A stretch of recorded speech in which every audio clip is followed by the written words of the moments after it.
4-year-old Amani Flowers was removed from preschool several weeks ago. The little girl finds herself in the middle of a bitter custody battle involving her parents. It is believed that she's with her father, somewhere in the United States. Ashanti Ingleton gave her mother temporary custody of her children at the start of the pandemic in 2020. It was also the beginning of her parental headaches. It all began at the beginning of COVID. I was working and living behind the apartment on JEC, behind JEC, and even though COVID was happening, I still had to work to keep a roof over our head for me and my kids. And I made the decision to have my kids go to my mom in Ladyville while I continue working, risking my life basically to provide for them. During that time, Alvin Flowers, seen here with Amani, reportedly took possession of the child without the knowledge or consent of her mother. According to Ingleton, her mother surrendered custody of the baby and did not inform her of that decision. Every time I would speak to her, she would always tell me, the baby's there fine, everything is okay, don't stress yourself. Because at the time I was just mainly working to pay my rent. It was very hard, but I managed to pull it off, and then I was able to take some stuff to my mom for my kids. And when I went there, I was so excited to see my daughter to find out she wasn't there. And my mother told me that she gave my baby to her dad, which was not supposed to happen because he only had visitation on the weekends. That would eventually set off a custody battle that Ingleton subsequently lost. Attorney Tiffany Cadle explains that what took place at the family court was an ex parte hearing. In essence, the session was undertaken on behalf of only one of the parties involved in the matter. I remember very clearly because I have always been involved with this case. She had another child, so she went for a C-section, and the C-section didn't go as planned. They gave her the date to return to court. Everybody knows that when a woman has a C-section, it is not just a walk in the park. Everybody knows that that step at the family court is not an easy step to walk up.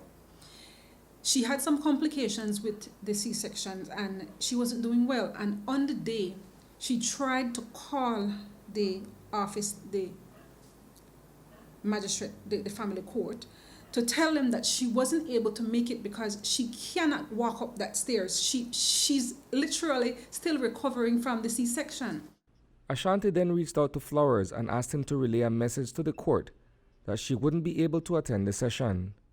While she already had a babysitter for Amani, she was advised to leave the child with her father for an extra week. And then I said to her, but why would you have somebody look after Amani? Why don't you leave Amani with the dad? I said, what if something happened? It will go bad for your case, the custody case. And then she said, you think? I said, yes, let her. I said, it will look very good as well that you are a reasonable person. And he asked for another week, and he used that opportunity to go to the court and say to the court that he had the child with him the entire time that the mother abandoned the child.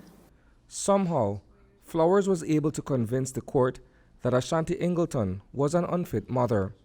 She says that there was no real investigation to confirm that claim. There's no real evidence provided. There was no real investigation provided or done. No one came to my home. No one asked me any question. No one came to see the condition, to make sure that my kids are okay, to see that I am a fit mom. Everybody knows I'm a fit mom and I am an entrepreneur. I have been doing nails for 15 years. I've been in situations where I may have been homeless before, but that is because of my family. I keep believing that my family are family. And because I have that mindset, I'm thinking they're going to come around eventually. But damn, people, their bones hard. The situation has become dire, prompting Flowers to take to social media to vent her frustration with the system. Last night, I made a live sharing more details about, basically just venting my frustration. Because I've been dealing with it for 2 years and I don't know if I do. I don't know. I try everything legally and nothing to work, and I like the system just to feel everybody. When you're dealing with family and children, you always should act in the best interest of the child. It is not about the father, it's not about the mother. It's always in the best interest of the child. And as officers of the court, that should always be in the forefront of our mind. Not any malicious or vindictive or vexatious attitude from either party.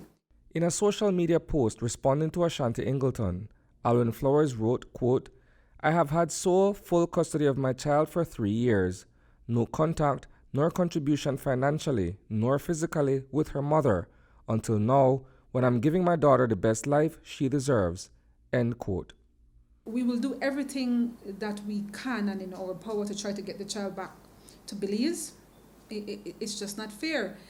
A child needs her mother, and it doesn't, you can't tell me that, oh, I'm giving the child a better life in America. Yes, you're giving the child a better life in America, but then what about her having a relationship with her mother? Reporting for News 5, I am Isana Cayetano.